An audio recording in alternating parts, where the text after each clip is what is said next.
할렐루야. 예, 먼저 네팔 인사를 먼저 가르쳐 드리겠습니다. 네팔 인사 아시는지 모르겠네요. 네팔에서는 나마스테라고 인사합니다. 한번 같이 해보시죠. 나마스테. 손을 안 가르쳐 드리네요. 지금 저희들은 절에서만 이렇게 하잖아요. 그런데 네팔, 인도, 불교 국가들은 다 이 손을 모으고 하더라고요. 이 나마스테라는 인사는요, 내 안에 있는 신이 당신 안에 있는 신에게 인사한다, 그런 말이에요. 그래서 좀 종교적인 의미가 있는 그런 말인데요. 근데 이제 교회에서는 저희들을 이렇게 인사하지 않고요, 자이머시라고 인사합니다. 자이머시. 한번 따라해 보세요. 자이머시.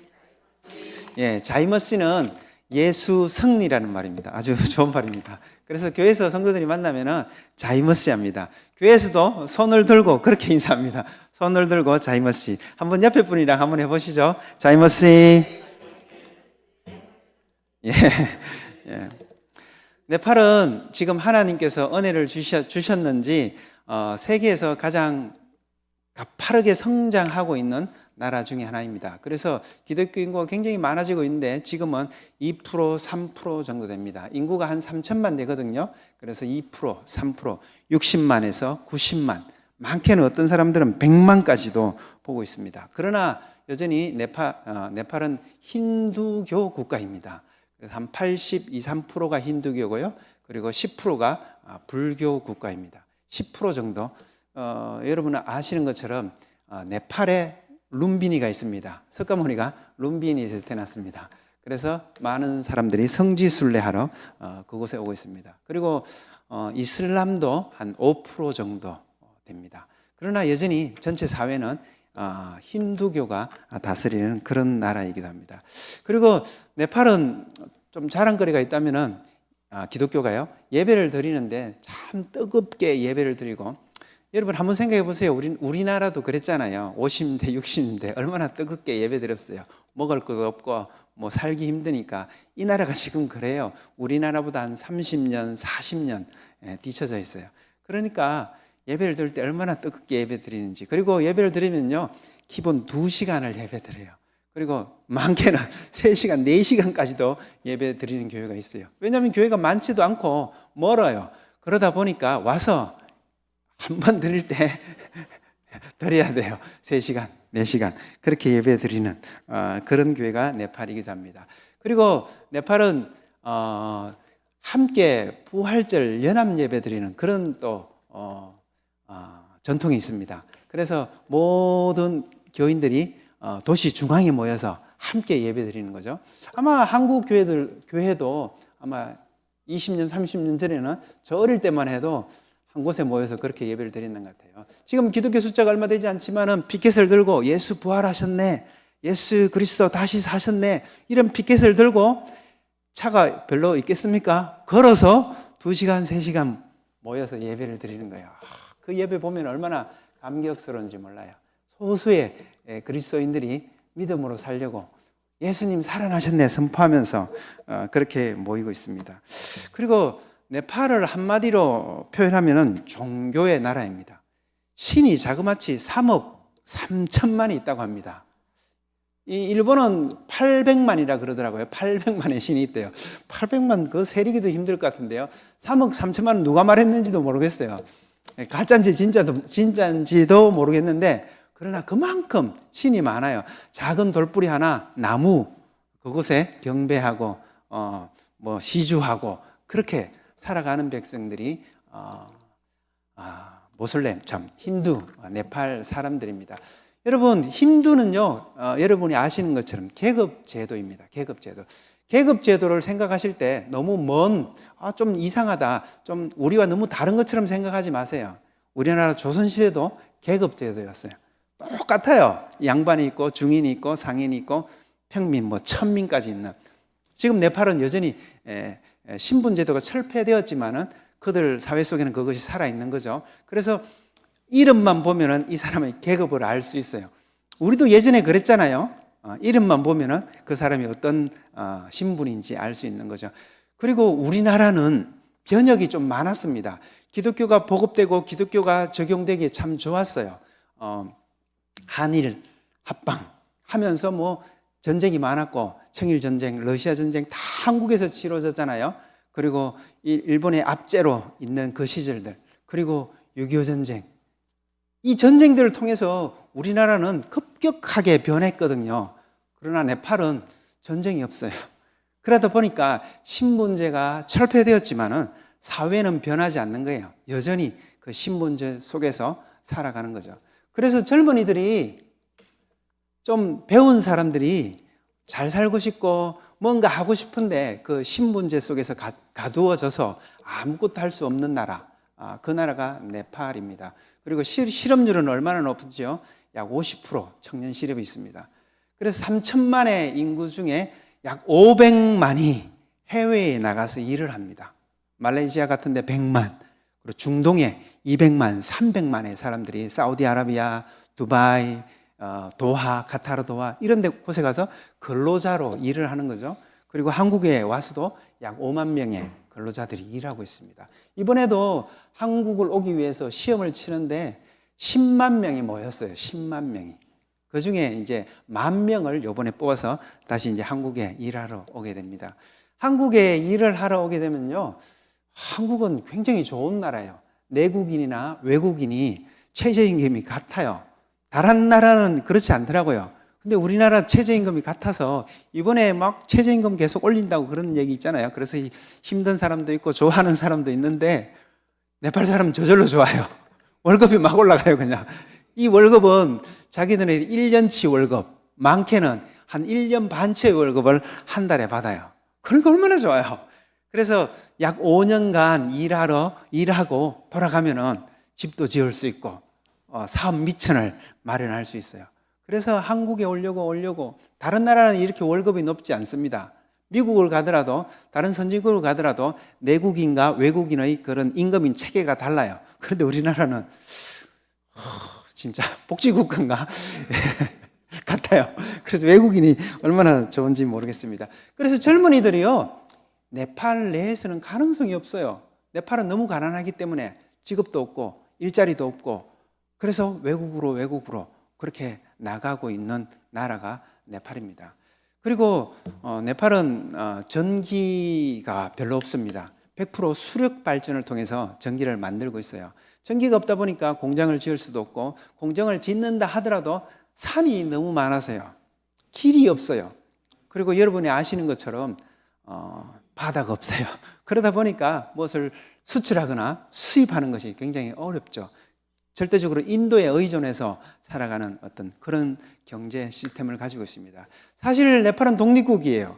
그러나 밑에는 인도, 위쪽은 중국이 있기 때문에 강대국 사이에 있는 거죠. 그저 어중간한 상태에 있는 거예요.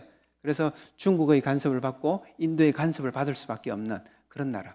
그런데요, 우리나라도 그랬더라고요. 우리나라도 이 한반도, 이 지정학적인 위치에 있으면서 내륙 세력에, 해양 세력에 늘 간섭을 받아오고, 지금도 우리나라 뭐 좀 잘 살고 국력이 좀 좋아졌다라고 하는데도 불구하고 세계의 큰 나라들, 힘 있는 나라들이 힘을 발휘하면은 지금도 얼마나 우리나라가 힘든지 몰라요. 그런데 네팔은 어떻겠습니까?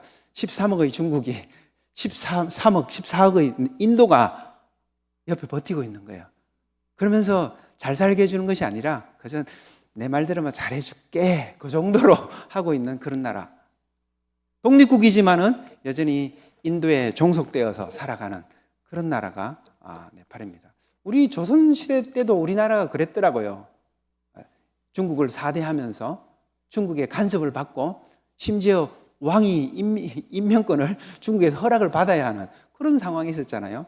네팔도 그런 나라입니다. 그래서 젊은이들과 많은 사람들이 이 돌파구 어떻게 살아가지? 사회는 카스트 제도라는, 계급 제도라는 그것이 억누르고 있습니다. 뭔가 하고 싶어도 할 수 없고, 그래서 교회를 통해서 어떤 희망을 꿈꾸고 소망을 꿈꾸고, 또 외국으로 나가면서 어떤 경제적인 독립을 꿈꾸고, 그렇게 잘 살아 보려고 하는 그런 사람들이 많이 있습니다. 그리고 또 한 가지 기억해야 되는 것은요, 네팔과 한국의 차이가 있는 것이, 신이 3억 3천만이라 그랬잖아요. 그래서 예수님을 전해주면은 그 예수님을 받아들입니다. 어떻게 해요? 여러 신 중에 하나로 그렇게 받아들입니다. 그래서 교회를 오지만 이 사람의 신앙이 진짜 신앙인지 가짜 신앙인지 어떤 신앙인지 알기가 좀 힘들어요. 왜? 여러 신 중에 하나. 우리는 좀 이해가 안 되죠? 여러 개를 믿어야지 된다. 우리는 하나만 믿어야 된다. 문화가 달라요. 네팔에는 126개의 종족이 있어요. 종족이 126개나 돼요. 저희들은 어떻게 됩니까? 단일민족. 언어가 126개가 돼요. 우리는 한 언어. 그리고 종족, 색깔도 사람들이 달라요. 좀 아리안계들은 좀 하얀색을 가지고 있고요. 코도 크고. 그리고 몽골리안들은 저희 같이 생겼어요. 그리고 심지어 인도 접경 지역, 남쪽 지역으로 가면은 그쪽은 정말 아프리카에서 온 것 같은 그런 새까만 사람들이 또 있어요. 종족이 그렇게 달라요. 그래서 하나다라고 하면은 이 사람들은 이해가 안 돼요. 그런 사회 속에서 살아보질 않았기 때문에 그래요. 그런데 저희들은 여러 가지다라고 하면 이해가 안 돼요, 오히려. 우리는 그 여러 가지 속에서 살아보지 않았기 때문에, 다문화 속에서 살아보지 않았기 때문에 그래요. 그래서 우리는 유일신, 하나만 믿어야 돼 라고 말하면 당연하지 라고 말하는데 이 사람들은 그런 개념이 없는 거예요. 여러 다문화 속에서 살았기 때문에 그렇죠. 그래서 예수님 한 분만이 유일신이다. 하나님 한 분만이 유일한 신이다.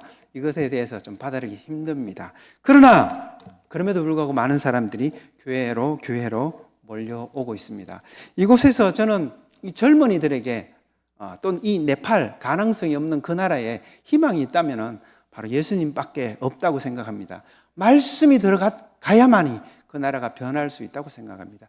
이 나라가 경제가 성장하고 이렇게 잘 살게 된 것도 우리가 열심히 해서도 그렇지만은 많은 사람들이 하나님을 믿고 말씀대로 살아가기 시작할 때 하나님께서 이곳에 이 한국 땅에 이렇게 복을 주신 것 같아요. 그래서 이 네팔 땅에 예수 믿는 사람 젊은이들이 많아진다면 당연히 네팔도 가능성 없는 나라, 힌두교의 나라이지만은 하나님께서 충분히 복 주실 수 있다. 그런 믿음을 가지고 있습니다. 그래서 저는 이 네팔 땅에서 여러 가지 일들을 하는데요. 두 가지로 사람을 키우는 일을 합니다. 그리고 교회를 돕는 일을 합니다. 그래서 사진을 잠깐 보시면서 한번 얘기를 잠깐 나누도록 하겠습니다. 이게 네팔 국기예요. 네팔은 유일하죠. 네모가 아닌 국기. 저 하얀색은 없습니다. 그냥 세모 두 개 합쳐놓은 모양입니다. 그리고 왕과 총리를 상징하는 그런 태양과 태양이 떠오르는 모습입니다. 저게 그리고 뾰족뾰족한 것은 히말라야를 상징하기도 합니다. 다음 사진 보면요, 이 네팔 사진인 네팔 지도인데요. 위쪽은 중국, 밑쪽은 인도와 삼면을 접하고 있습니다. 그래서 간섭 받을 수밖에 없는 그런 약소 국가로 그렇게 살아가고 있습니다. 이 지도입니다. 다음 사진 볼게요. 그리고 여러분이 잘 아시는 것처럼 그 네팔에는 그 높은 산들이 있는 거죠. 8,000m 이상 고봉이 보통 14자, 14개가 있다고 그럽니다. 그 중에 네팔에 8개가 있습니다. 그래서 많은 사람들이 네팔을 찾아옵니다. 저곳은 뾰족하게 생긴 곳인데 이 비행기 안에서 찍은 건데요. 이것은 에베레스트 산입니다. 다음 사진 볼게요. 여기는 안나푸르나 산입니다. 다음 사진 볼게요. 혹시 여러분들이 네팔을 찾게 되시면은 저런 로찌거든요. 로찌에 머물면서 저 히말라야를 조망할 수 있습니다. 그런 나라가 네팔입니다. 한 가지 또 여러분에게 참고로 지식적인 측면에서 말씀드리는데요. 에베레스트라는 산의 원래 이름은 서그르마타였습니다. 서그르마타, 어머니의 산. 그리고 중국 티베트에서도 초모랑마 해서 어머니의 산, 산들의 어머니 그렇게 불렀어요. 그런데 지금은 에베레스트 산이 이름이 에베레스트가 되었어요. 어떻게 되었을까요? 영국 총독부에 이 높이를 재는 청량학자가 있었어요. 그 청량학자가 한 1870, 80년대에 에베레스트에 가서 그 산 높이를 측정한 거예요. 그리고 그곳 이름을 그렇게 붙인 거예요. 그 청량한 사람의 이름이 에베레스트예요. 조지 에베레스트. 참, 이건 참 완전 제국주의적이고 심각하거든요. 아름다운 산들의 어머니라는 이름이 있는데도 불구하고 그곳에 가서 높이를 재고 이름은 에베레스트라 붙이고 있습니다. 지금도 그래서 에베레스트라 부르고 있죠. 참 그런 역사도 있습니다. 예, 다음 사진 계속 볼게요. 이 네팔의 음식입니다. 네팔도 밥을 먹습니다. 콩죽, 누런 게 저기 콩죽입니다. 콩죽과 밥, 그리고 반찬들은 뜨럭가리라고 하는데요. 그래서 보통 달, 밭, 뜨럭가리를 먹는다, 그렇게 얘기를 합니다. 이 사진은 이 종족들의 모습인데요. 이것은 브라만들의 모습입니다. 다시요. 이건 몽골리안들의 모습입니다.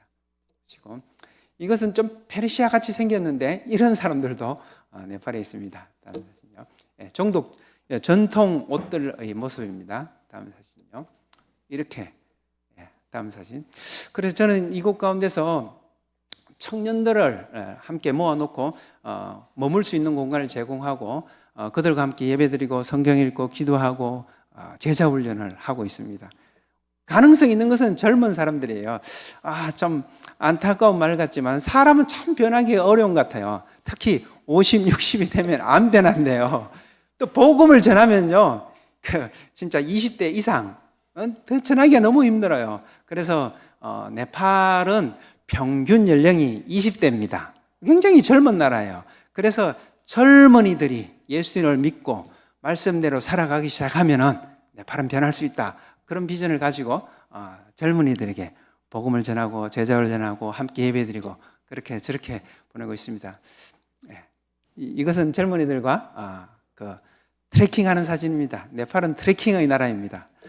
다음 사진요. 또 다음 사진. 함께 모여서 예배드리고 또 같이 식사하고 젊은이들과 함께 지내는 그것이 제 주 사역입니다. 그리고 함께 성경 읽고 생일 축하도 하고 함께 시간들을 보냅니다. 이 젊은이들이 참 변하지 않아요. 복음 받아들이고 교회는 다님에도 불구하고 문화적으로는 여전히 힌두적인 그런 삶을 살아가고 있어요. 그래서 그 사람들을 바꾸는 것이 얼마나 힘든지 모르겠습니다. 여기서 제가 한 가지 말씀드리고 싶은 것은요, 네팔은 오히려 정말 많은 도움을 받아서 망친 나라이기도 합니다. 여전히 가난 속에서 어려움 가운데 살아가는 그런 나라이기도 합니다. 세계에 많은 나라들이 원조를 하고 돕습니다. 그리고 세계에 많은 NGO들이 들어와서 구제를 합니다. 막 돕습니다. 그리고 선교단체도 들어와서 막 돕습니다. 그러다 보니까 이 사람들은 받으면 되겠구나. 어디서 주지? 받다 보니까 이 받는 건성이 생긴 거예요. 거지 건성이라고도 하죠.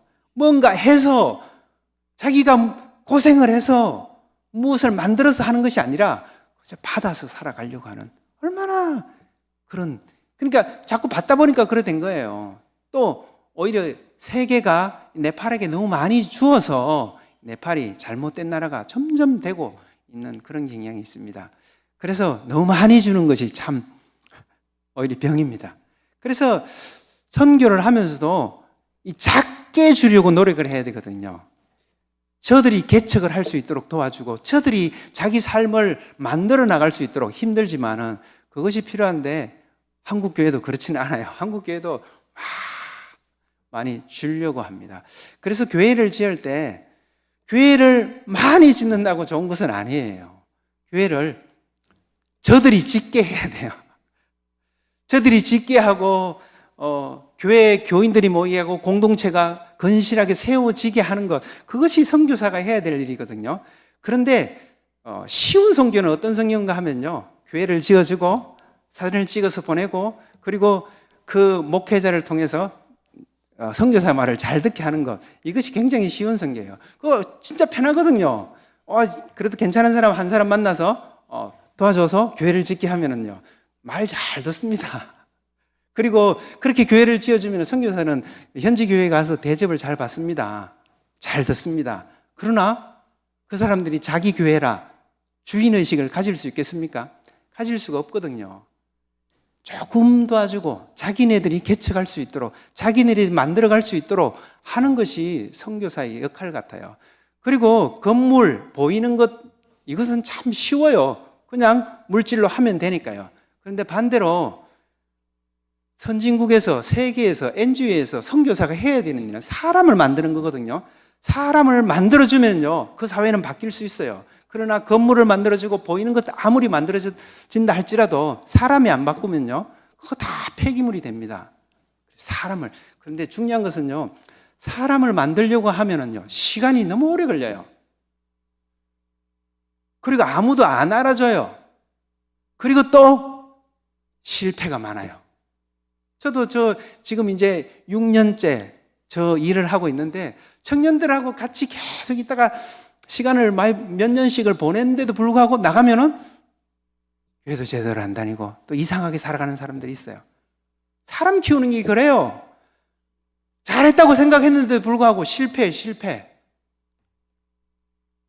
보이지도 않아요. 시간도 너무 오래 걸려요. 아무도 인정해주지 않아요. 그러나 사람을 키우는 일, 그것이 필요해요. 건물을 짓는 것이 아니라. 그래서 저 사람을 키움에 있어서도 조금 도와줘야 되거든요. 네팔에도 많은 목회자들이 있습니다. 그리고 배운 목회자들도 있고 못 배운 목회자들도 있는데요. 특히 은혜가 되는 것은 시골 그 구석에서도 배우지도 못했는데 신학교도 다니지 않았는데도 불구하고 교회를 만들어서 교회를 개척해서 교회를 운영하는 그런 평신도들이 있어요. 그러니까 평신도 사역자라고 얘기해야 되겠죠. 그런 분들이 있어요. 그래서 한마디로 우리말로 표현하면 미친 사람이에요. 미친 사람. 주일날은 교회를 섬기고 평일날은 자기가 하는 일 그대로 하는 거예요, 또. 그런데 하나님이 은혜를 주셔서 교회를 개척한 거예요. 안 하고는 견딜 수가 없대요. 제가 또 물어보니까. 견딜 수가 없어서 교회를 개척하고 복음을 전하고 자기 일을 하고 누가 사례비를 주지 않아요. 그런데 참 신기한 것은요, 그런 사람들이 도시로 와서 신학교를 다니고 공부를 하게 되면요, 미친 사람에서 정신이 온전한 사람으로 돌아와요. 이게 문제예요, 문제. 선교사를 만나면 정신을 차려요, 이 사람들이. 선교사가 필요하기도 하지만은요, 필요악이기도 해요, 또.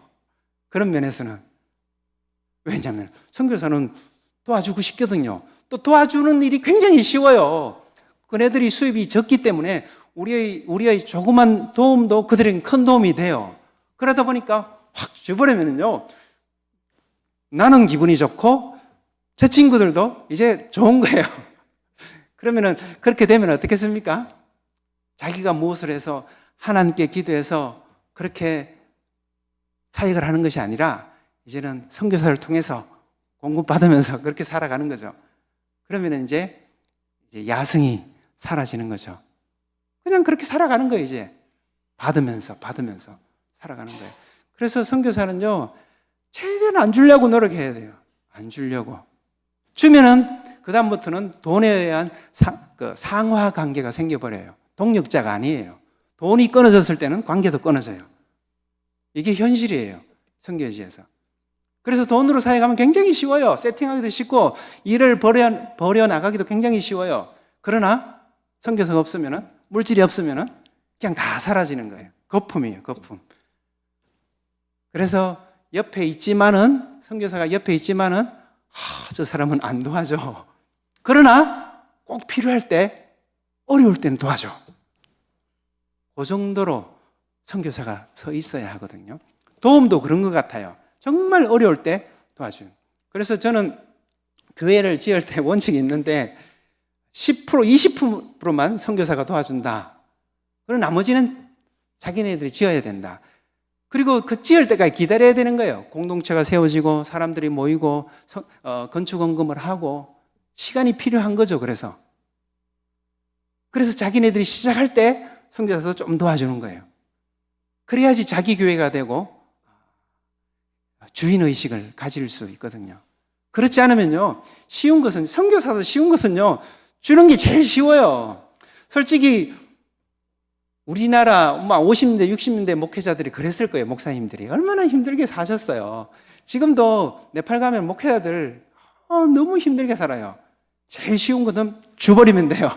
나도 편하고 받는 사람도 굉장히 좋아해요. 그러나 그렇게 하면은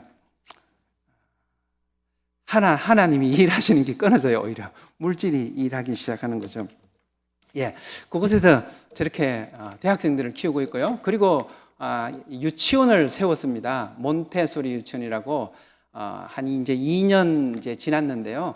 저렇게 세워서 어렸을 때부터 아이들 때 복음을 전하려고 그렇게 노력하고 있습니다. 지금은 한 35명의 그런 원생들이 오고 있어요. 다음 사진 보죠. 이렇게 2주년 기념식도 이렇게 동네 사람들을 모아서, 너무 유치원이라고 해서 너무 이렇게 거창하게 생각하지 마세요. 그냥 1층에 그러니까 방 4칸 얻어서 그렇게 시작했고요. 지금 부족해서 바깥에 2칸을 더 만들어서 교실이 6칸이에요. 그렇게 지금 하는 거예요. 그리고 아이들은 한 35명 지금 오고 있고요. 저렇게 같이 가르치며 또 다이렉트로 복음을 전하지는 못합니다. 그러나 간접적으로 복음을 전하면서 그렇게 합니다. 왜냐하면 힌두 사람들이 보내질 않아요. 다이렉트로 전하면요. 큰 운동장이 있는 것이 아니라 마당이 있습니다. 마당. 다음 사진요. 이렇게 전체가 모여서 이렇게 함께 놀기도 하고 아이들을 저렇게 또 키우고 있습니다. 어렸을 때부터 복음을 들어가게 하는 것, 그것이, 그래서 선교사는 저는 사람을 키우는 사람이 선교사다. 다른 것 하는 것보다 사람을 키워야 된다. 그래서 대학생들을 모아놓고 대학생들에게도 머물 수 있는 공간만 제공하고 학비도 도와주지 않고 먹는 것도 도와주지 않습니다. 먹는 것은 돌아가면서 자기네들이 밥을 이제 내어서 하는 겁니다. 그래서 조금 도와주고 어렵게 힘들게 자기의 길을 개척해라. 그것이 저의 생각입니다. 그리고 어릴 때부터 복음을 심어줘야 되겠다. 그런 생각을 가지고 있습니다. 다음 사진 보죠. 그리고 교회는 저는 협력을 하고 있습니다. 여러 교회들 협력하면서 설교도 하고 또 팀들이 오면은 전도잔치도 하고 그렇게 하고 있습니다. 이런 시골 교회 가서 설교도 하고 함께 예배드리는 그런 일들을 하고 있습니다. 다음 사진요.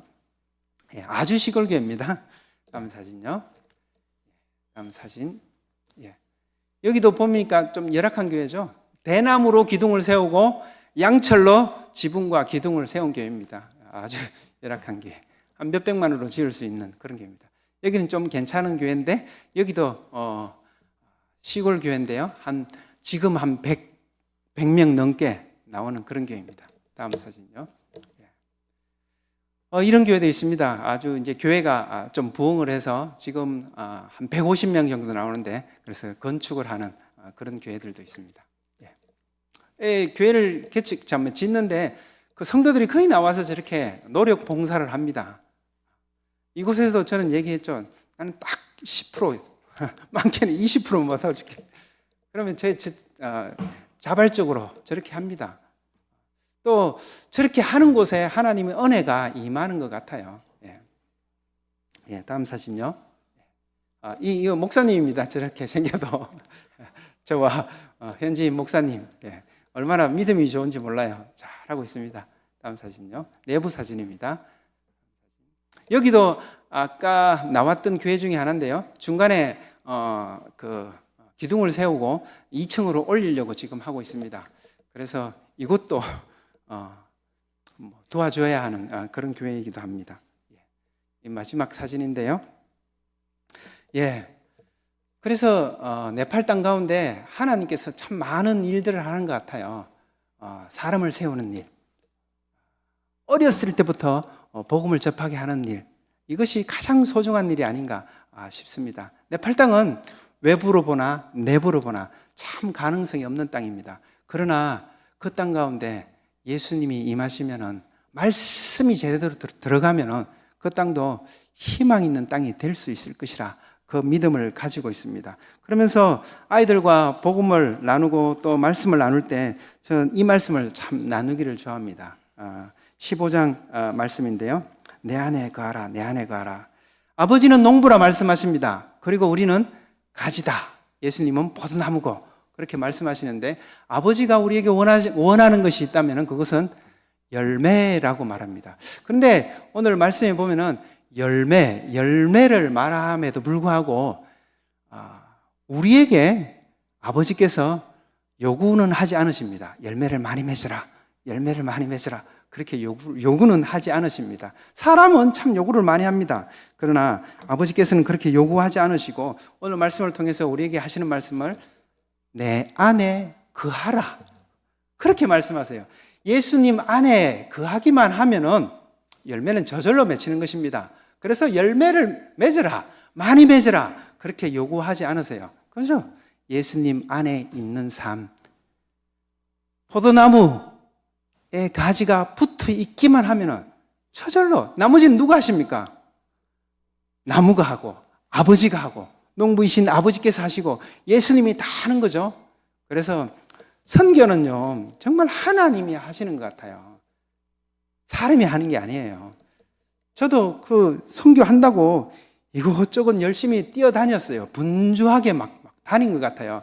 나름대로 나도 좀 사역을 잘하는 선교사다. 그런 나 자신도 나도 이렇게 했어 라는 그런 소리를 또 뿌듯함을 가지고 싶어서 열심히 했는데 어느 날 뒤를 돌아보니까 별로 남는 것이 없어요. 그래서 왜 이래 힘은 든데 일은 되지 않을까?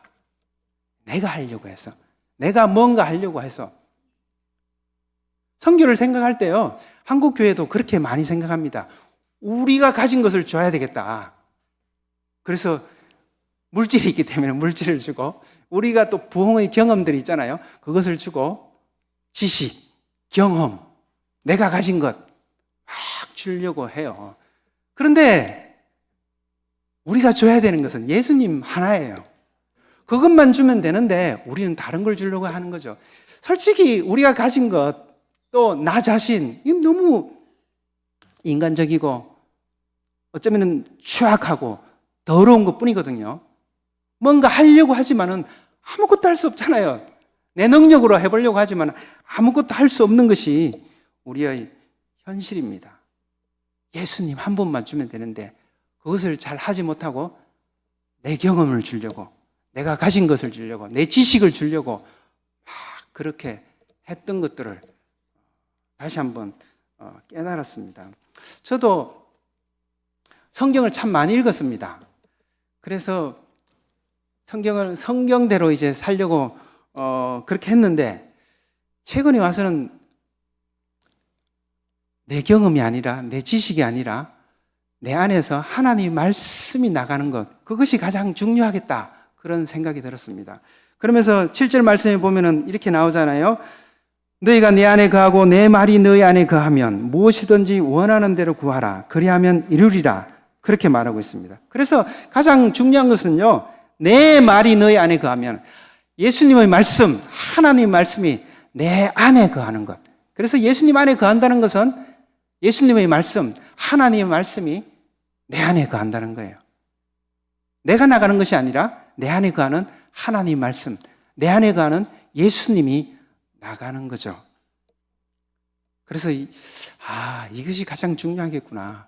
그래서 성경을 지금 40회 정도, 40분 이상 읽었는 것 같아요. 근데 최근에 와서는 제가 성경을 더 열심히 읽으려고 노력하는데요. 1년에 4번을 읽으려고 노력합니다. 그리고 네팔어로 1번을 읽으려고, 저 네팔어는 분기별로 나누어서 1년에 1독을 목표로 지금 이제 시작을 했고요. 그리고 한글 성경은 4번을 읽으려고. 목사님들도 그렇게 성경을 열심히 읽지 않습니다. 설교 준비하기 바빠요. 그런데 1년에 4번을 읽으려면 하루에 1시간을 읽어야 돼요. 1시간. 그래서 내가 나가는 것이 아니라, 목사의 경험이 나가는 것이 아니라, 내가 신학교에서 배운 그것이 나가는 것이 아니라 말씀이 나가면 돼요. 말씀이 힘이 있어요. 다른 것은 힘이 없어요. 내 경험, 그거 어리석은 거예요. 하나님 말씀. 그래서 성경이 내 안에 거하게 하는 삶, 그것이 바로 예수님이 내 안에 거하는 삶이에요. 생명이 내 안에 거하는 삶이죠. 그리고 예수님 안에 거한다는 것, 내 안에 거하라는 다음 다른 표현은 원하는 대로 구하라. 그리하면 이루리라. 기도의 삶 같아요. 저는 한국에 있을 때 별로 기도하지 않았어요. 그리고 제일 힘든 게 있다면 새벽 예배였어요. 새벽 예배 제일 힘들더라고요. 왜냐하면 체질 자체가 야행성이었어요. 야행성. 야행성 아시잖아요. 밤으로 갈수록 눈이 말똥말똥해져요. 그래서 기본 1시, 2시 돼야 잠이 와요. 그리고 밤 새는 것은 잘하는데 새벽에 일어나는 것은 잘 못하는 그런 스타일이었어요. 그래서 그렇게 사역했어요. 선교지 가서. 얼마나 좋아요. 아무도 타치 안 하고 내 마음대로 할 수 있고 새벽 예배 안 가도 되고 그러니까. 그런데 여러분도 한번 생각해 보세요. 새벽 예배 가지 않고 기도하지 않고. 새벽 예배 가서 기도 안 하면 기도할 시간이 없거든요. 새벽 예배 기도하는 사람이 저녁에도 기도해요. 잠잘 때도 기도해요. 근데 새벽 예배 때 기도 안 하는 사람은 다른 때도 안 해요. 그게 정확하더라고요. 이렇게 사역을 했어요. 사람 만나고 제자훈련 한다고 성경 공부 가르친다고 했어요. 되겠어요, 그게? 안 되더라고요. 힘만 들고 안 돼요. 그래서 깨달은 것은 기도다. 내가 하는 것이 아니다. 하나님이 할 때 되는 거다. 그래서 제가 자진해서 새벽 예배 나갑니다, 요즘은. 제가 자진해서 못 나갔거든요. 그래서 제가 이 새벽 예배 나가야 되겠다 결정을 하고 어떤 생각을 했는가 하면은 잠을 잘 못 자, 밤에 잠이 안 오니까 야, 이 수면제를 먹어야 될까? 멜라토닌을 먹어야 될까? 그래 이것을 막 구하려고 했어요. 그런데요, 다른 아무 일도 안 해도 하루 종일 새벽 예배만 해야 되겠다. 말씀 읽고 새벽 예배 하는 일, 이 일만 해야 되겠다. 다른 일을 못 해도. 그러면 새벽 예배를 가니까 잠이 오더라고요. 새벽 예배 가니까 저절로 밤에 잠이 와요. 참 신기하죠. 그래서 이제 새벽 예배 가고 그러는 중에 하나님께서 한 가지 도전을 더 주셨는데 어떤 도전을 주셨는가 하면 어떤 분이 오셔서 나는 이제부터 네팔 기도를 해야 되겠다. 그렇게 결정을 했대요. 그래 네팔 기도가 뭡니까? 그러니까 4시부터 8시까지 기도하다. 미쳤다. 어떻게 그렇게. 그런데 하나님께서 이런 소망을 주시더라고요. 네팔에 살면서 네팔 기도 해야 되겠다. 기도가 노동입니다. 일입니다. 기도에 성공하면요, 다른 모든 것에 성공할 수 있습니다. 여러분 삶에 어려움이 있다면 3시간, 4시간 기도해 보세요. 해결되지 않을 일이 없을 겁니다. 여러분은 믿음으로 믿으시죠? 그런데 몸으로 믿지를 못하죠. 몸이 믿지를 못해요. 그리고 우리가 무엇합니까? 내가 할 수 있는 것, 걱정, 근심, 염려, 이게 우리가 할 수 있는 거예요. 우리 또 잘하는 것이고요. 저도 그렇더라고요. 그런데 그거 하지 않고 말씀과 기도 가운데 다시 집중하기 시작하면은 그때 하나님이 일하기 시작하십니다. 하나님이 역사하십니다. 그래서 내 안에 다른 것이 맺히는 것이 아니라 예수라는 열매가 맺힙니다. 우리가 예수라는 포도나무, 예수라는 나무에 붙어 있다면은 우리가 맺어야 할 열매는 예수예요. 예수뿐이에요. 아무것도 없어요. 예수님이 나를 통해서 나오면 되는 거죠. 우리 예수님께서는 이 세상에 오셔서 이렇게 말씀하셨어요. 나는 스스로 온 것도 아니다. 나는 스스로 아무것도 할 수 없다. 아버지께서 하라시는 것만 나는 한다. 이것이 예수님의 어차피 모토였어요. 그러면서 새벽 미명에 한적한 곳에 가서 기도하셨고 또 밤늦게까지 습관을 쫓아 기도하셨어요. 나는 아무것도 할 수 없는 존재다. 아버지께서 말씀하시는 것만 나는 한다. 그래서 듣고 아버지께서 말씀하시는 것만 하셨죠. 그런데 아무 일도 안 했습니까? 모든 일을 완성하셨죠. 그러나 세상 사람들은 달라요. 내가 할게. 그거 나 할 수 있어. 내가 해야 합니다. 내가 할 수 있습니다. 그렇게 말합니다. 그러나 실제로 그 일을 맡기면은 죽도 안 되고 밥도 안 되고 그런 것이 우리 인간의 삶입니다. 그렇습니다. 예수님께서 하십니다. 우리들도 예수님 따라가면 되는 거예요. 그때 하나님 일들이 일어나기 시작합니다. 예수 안에 가라. 이것은 주님의 명령입니다. 무엇을 하려고 하지 말고 그저 예수 안에 거하면서 말씀과 기도의 삶 가운데 살아갈 때 우리 삶에 저절로 예수라는 열매를 맺히게 될 것입니다. 단순한 삶입니다. 말씀과 기도의 삶. 그때 하나님께서 영광을 받으신다. 그렇게 말씀합니다. 선교는 하나님이 하십니다. 저도 그렇게 생각합니다. 제가 초기에 선교지 갈 땐 그렇게 생각했습니다. 야, 선교지 가서 12제자 제대로 세우고 내 팔 진짜 한번 해보자 이렇게 생각했거든요. 그런데요, 아무것도 할 수 없어요. 조그만 것도 참 하기가 쉽잖아요. 함께 있는 그 아이들도 안 변해요. 안 돼요. 하나님이 하셔야 돼요. 그래서 하나님 일에 그저 나는 엎혀서 가는 거죠. 엎혀서 가는 방법. 예수님 안에 거하는 삶입니다. 저는 선교지에서 말씀과 기도로 그렇게 살아가려고 합니다. 선교사의 삶을 살아가려고 합니다. 여러분은 이곳에서 말씀과 기도의 삶을 살아간다면 그것이 선교사의 삶입니다. 다른 것이 아닙니다. 그러면 하나님께 열매를 드릴 수 있습니다. 그래서 이 믿음으로 현재 하나님께서 주신 자리에서 묵묵히 살아가시는 모든 성도님들 되시기를 간절히 축복드립니다. 기도하시겠습니다.